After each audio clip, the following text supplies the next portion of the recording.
Hi guys, and welcome to my channel Living in Canada. For those of you new here, I make videos on living in Canada, including working and studying. And today I want to talk about a very interesting topic, which is how much is the cost of living in Canada. I will be specifically talking about Toronto because I'm living in Toronto, but it will be applicable more or less in other cities and regions around Canada too. Toronto and Vancouver are the most expensive places to live in Canada. So if you can cover the living costs of staying here in Toronto, then you will be fine if you end up living in one of the other places. I came to Canada, Toronto 2 years ago with my husband, so there were two of us here.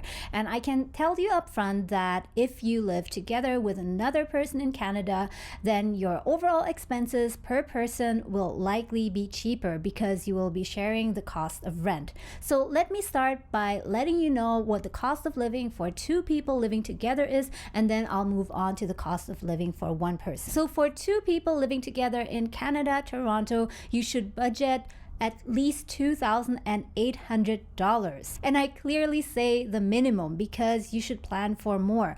There will always be additional expenses. For example, you need a winter coat, or you need winter boots, or you want to go on a short trip and whatever. And that easily amounts to a couple of $100 each year. So even though I say the minimum is $2,800 for two people, that only covers the very, very minimum basic expenses to live here. And it doesn't include all these extras. So apart from the $2,800, you should plan to have at least $200 extra per month. Let's get to the cost of living for one person now. For one person, you can expect to spend around $1,800 per month. So where does this number come from? Obviously, the most expensive component of your cost of living is your rent.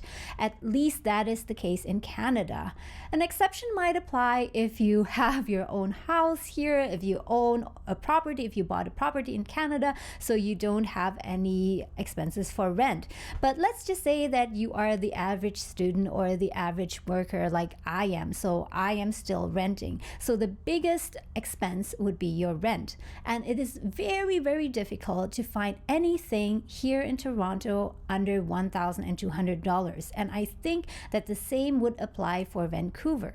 There are, like I said before, other places in Canada that are a bit more remote, a bit more on the outskirts, where you might be able to find a room for $800 or $600, especially if you're just renting one room or you're sharing with someone. But if you want to have your own place, meaning that you either want to rent your own bachelor's apartment, or also called studio apartment, one bedroom apartment, that's already a bit difficult to get at that price point, or you simply want to rent a basement in someone's house that has its own kitchen or kitchenette and bathroom and so on, then you can expect to pay at least $1,200. It is very rare that you get something under that. I mean, even though you get a place that costs less than that, then usually there is something wrong with the place. Something wrong, I mean, it's either very, very far away and the access to transportation is really bad, or maybe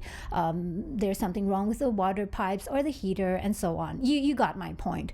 So you should expect to pay around $1,200 plus some utilities. Utilities would be expenses for your electricity and then internet and so on. And obviously, if you live together, if you share a space with your spouse, girlfriend, boyfriend, friend, relative, or whomever, or just a roommate, then you would split the cost of the $1,200. Okay, obviously if you live together with your husband or wife, then you would not split it, but in essence, per person, you would have less expenses than if you were to just rent a place on your own, right? So if we go back to the case of two people living together and sharing their rent, their total expenses per month would be around $2,800 at the minimum, of which $1,200 would be the rent. The remaining $1,600 would be for the living expense, so each person around $800. So $800 would cover your expenses for groceries and toiletries, transportation, a bit of entertainment, a bit of tiny bit of shopping and so on. In the case of one person living alone, renting a place alone, the total expenses per month would be around $2,000, and this would consist of the rent, which is about $1,200, and then $800 for the living expenses. So you see that if someone were to live on his own, he would be spending about $2,000 per month, but if two people would be sharing an apartment or a place, they would be spending $2,800 in total, or per person that would be $1,400, which is much cheaper. So if you want to rent a place, a condo or a studio apartment, then it is advisable, if you want to save a lot of money, to share the place with someone else. Now, is this the only option? No, there are a lot of other options than simply renting a studio apartment, one bedroom apartment, or a condo. You could also rent a house, but of course that would be much more expensive, and share that house with some other people, some other students or workers. But I personally do not prefer that option, because that means that you live with a lot of people who you might know or might not know yet, and then you would need to get along with those people. You would need to take care of a big house, etc. And the other option would be, and this is what younger students like to do, is to stay at a homestay. Staying at a homestay means that there will be a family who owns the house or the place, who would be renting out one room. And sometimes the package includes food like a lunch, or a warm lunch, or a dinner, or sometimes not. I think that a homestay is around $800 per month, but I'm not exactly sure how much it is, because I have never stayed at a homestay before. Another cheaper option is also if you just rent a room and share an apartment with other roommates. But again, here is the problem. It might be a problem to some and not a problem to others, is that you would need to share the common spaces together, the kitchen, the bathroom, and so on. And I personally prefer to have my own space, no matter how small it is, compared to having a larger space, but I have to constantly interact with other people. And that might have a lot to do with me being an introvert.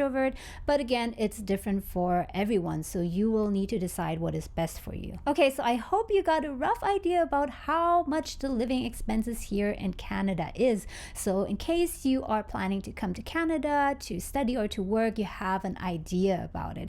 By the way, if you're curious to know how much you can earn here in Canada as an international student working during the semester, then I would recommend you to check out my other video where I talk about it, and I'm going to link it above here. I hope this video was useful to you. Let me know if you have any questions in the comments below. Also, if you have ideas on what kind of videos you would like to see on this channel, then also please let me know. Thank you so much for watching, and I'll talk to you again soon.